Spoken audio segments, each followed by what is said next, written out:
அந்தியூர் சந்தையில் 1.35 கோடிக்கு கேட்டும் நொக்கரா இன குதிரையை விற்க மறுத்த உரிமையாளர். ஈரோடு மாவட்டம் அந்தியூர் அருகே புதுப்பாளையம் கிராமத்தில் வரலாற்று சிறப்புமிக்க ஸ்ரீ குருநாத சுவாமி கோயில் ஆடித்தேர் திருவிழா ஆண்டுதோறும் ஆகஸ்ட் மாதத்தில் கோலாகலமாக நடைபெறுவது வழக்கம். அதன்படி இந்த ஆண்டும் திருவிழாவை முன்னிட்டு புகழ்பெற்ற அந்தியூர் குதிரை சந்தை களை கட்டியுள்ளது. மைசூர் மன்னன் ஹைதர் அலி காலத்தில் தனது படைகளுக்கு குதிரைகளை சேர்ப்பதற்காக இந்த சந்தை தொடங்கப்பட்டதாக வரலாற்று தகவல்கள் தெரிவிக்கின்றன. 5 நாட்கள் நடைபெறும் இந்த சந்தையை தமிழகத்தின் பல்வேறு மாவட்டங்களிலிருந்தும் கேரளா, கர்நாடகா போன்ற அண்டை மாநிலங்களிலிருந்தும் குதிரை வளர்ப்பவர்களும் வியாபாரிகளும் பெருமளவில் குவிந்துள்ளனர். கடந்த ஆண்டு இந்த சந்தையில் குதிரை வாங்க வந்த கன்னட நடிகர் தர்ஷன் பெங்களூரு திரும்பிய பின் தனது ரசிகர் ரேணுகாசாமி கொலை வழக்கில் கைது செய்யப்பட்டது குறிப்பிடத்தக்கது. 1000க்கும் மேற்பட்ட கம்பீரமான குதிரைகள் அணிவகுத்து நின்ற இந்த சந்தையில் கத்தியவாடி மற்றும் மார்வாரி ரகத்தைச் சேர்ந்த நுக்ரா, செவலை, கருப்பு உள்ளிட்ட பல வண்ண குதிரைகள் காட்சிப்படுத்தப்பட்டன.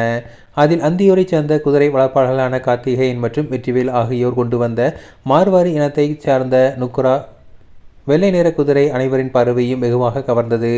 60 அங்குல உயரமும் ராஜசுழி உட்பட 11 சுத்தமான சுழிகளை கொண்டதால் இந்த குதிரை சந்தையில் மிக அதிக மவுசுக்கு போன்றது.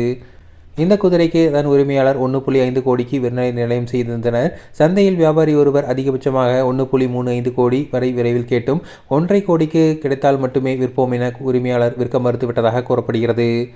குதிரை சந்தையுடன் இணைந்து நடைபெறும் கால்நடை சந்தையில் காங்கேயம், பர்கூர் என காளைகள், நாட்டு மாடுகள் மற்றும் மலை மாடுகள் விற்பனையும் விறுவிறுப்பாக நடைபெற்றது.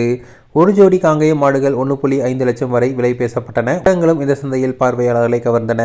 மேலும் இந்த ஆண்டு புதிய வரவாக பொதுமக்கள் பார்வைக்காக நெருப்பு கோழிகளும் கொண்டு வரப்பட்டிருந்தன. 120 நாட்கள் வயதான 5 அடி உயரம் கொண்ட நெருப்பு கோழி ஜோடிக்கு 3 லட்சம் விலை நிர்ணயிக்கப்பட்டது. இந்த சந்தை ஆகஸ்ட் 16ஆம் தேதி ஞாயிற்றுக்கிழமை வரை நடைபெறுகிறது குறிப்பிடத்தக்கது.